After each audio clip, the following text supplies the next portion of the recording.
So the question here is a portion of X varying from 0 to L of a silicon sample uniformly doped with Nd is equal to 10 to the power 15 per centimeter cube of donors is maintained at room temperature is subject to steady state perturbation such that P is equal to Ni into 1 minus X by L plus Ni square by Nd, where X is varying from 0 to L.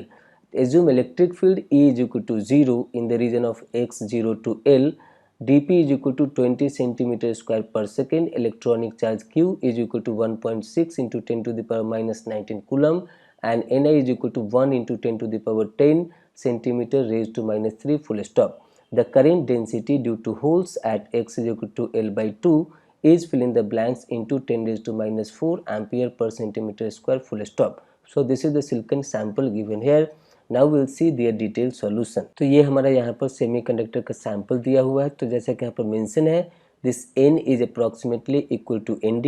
इससे indicate होता है कि हमारा n type का semiconductor है, और n type के semiconductor में जैसे कि हम लोग जानते हैं कि होल क्या होता है, माइनॉरिटी चार्ज कैरियर होता है।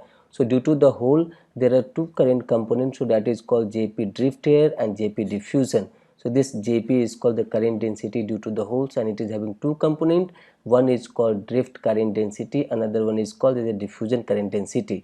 तो जैसा कि यहाँ पर क्वेश्चन में मेंशन है, this electric field is zero, और हम लोग जानते हैं कि drift current density due to hole is given as sigma into E, और यहाँ पर सिग्मा क्या कंडक्टिविटी है, ई है इलेक्ट्रिक फील्ड। तो इलेक्ट्रिक फील्ड अगर हमारा जीरो है तो ड्रिफ्ट करंट डेंसिटी क्या हो जाएगा, जीरो हो जाएगा। इसका मतलब कि ये कंपोनेंट हमारा जीरो हो जाएगा। तो अब जो हमको करंट डेंसिटी मिलेगा due to hole, that will be only due to this diffusion current density due to the holes.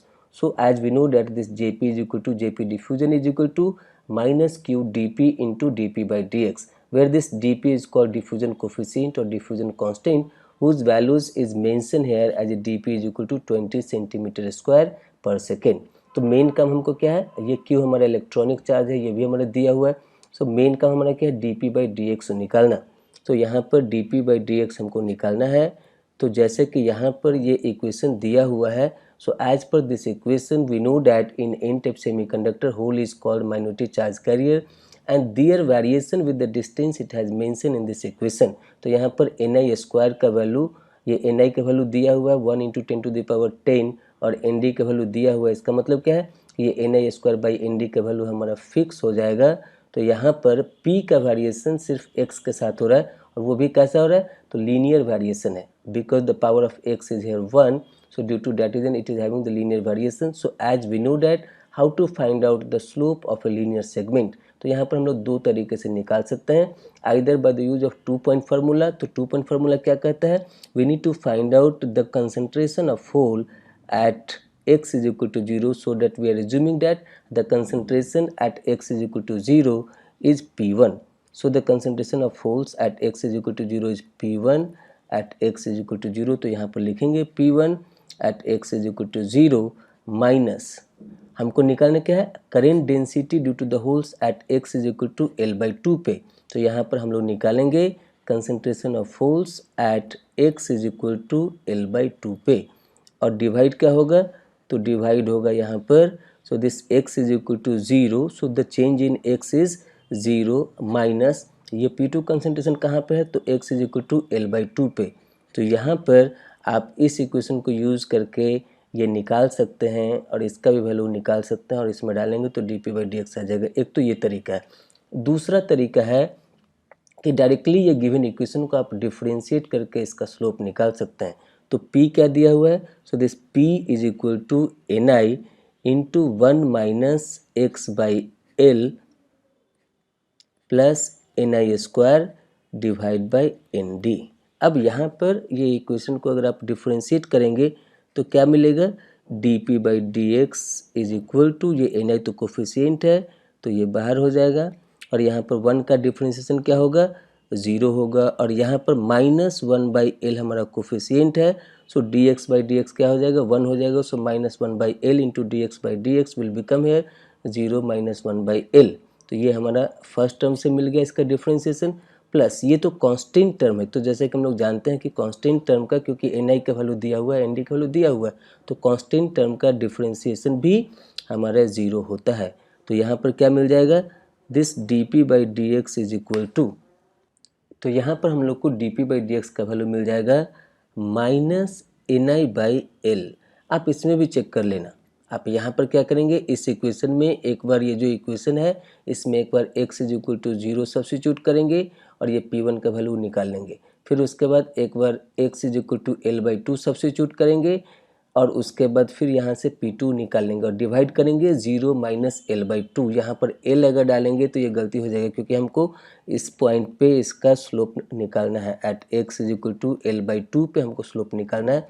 So by using this 2 point formula we can easily find out. So from this one also you will get it here as a -ni/l।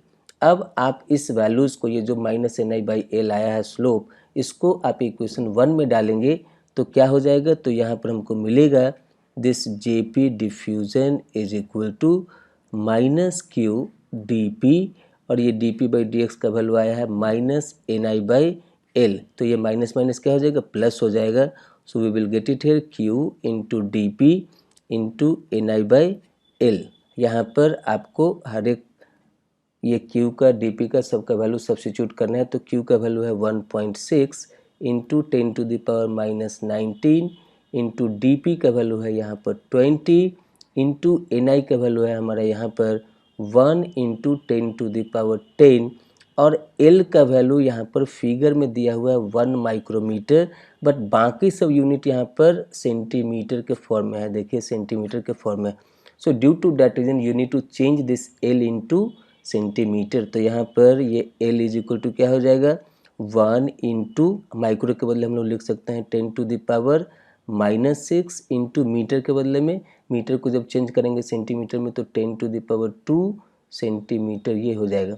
तो यहाँ पर आपको मिलेगा 10⁻⁻4। सो यहाँ पर l का value हम लोग डालेंगे 10⁻⁻4। अब ये यूनिट हो गया हमारा सेंटीमीटर में, तो यहाँ पर सारा हमारा एक यूनिट में ट्रांसफॉर्म हो गया है। तो अब हमारा जो आंसर आएगा वो सही आंसर आएगा। तो यहाँ पर जब आप इसको कैलकुलेट करेंगे तो आपको मिलेगा 3.2 into 10⁻⁻4 ampere per centimetre square. आप यूनिट कन्वर्सन अच्छे से देख लीजिएगा। इसमें यहाँ पर मेन केयर करना है कि ये माइक्रोमीटर को सेंटीमीटर में चेंज करना है, क्योंकि बाकी सारा वैल्यू सेंटीमीटर के फॉर्म में दिया हुआ है। तो उससे हमारा एक यूनिट में आ जाएगा, तो फिर आंसर आपका सही आएगा। तो यहाँ पर हमको क्या मिल गया, 3.2 into 10⁻4 is the diffusion current density, or we can say that current density due to the holes at x is equal to l/2। तो हमारा फाइनल आंसर आया 3.2 इंटू 10⁻⁻4। अब यहाँ क्वेश्चन पार्ट में देखते हैं। तो जैसा कि क्वेश्चन पार्ट में मेंशन है कि हमारा NET टाइप का क्वेश्चन है और यहाँ पर 10⁻⁻4 ऑलरेडी मेंशन है, तो हमको सिर्फ न्यूमेरिकल वैल्यू यहाँ पर सब्स्टिट्यूट करना है। तो क्या हो जाएगा, तो न्यूमेरिकल वैल्यू इसका होगा 3.2। So the final answer for this question is 3.2, and by this way this is the end of the explanation for this question.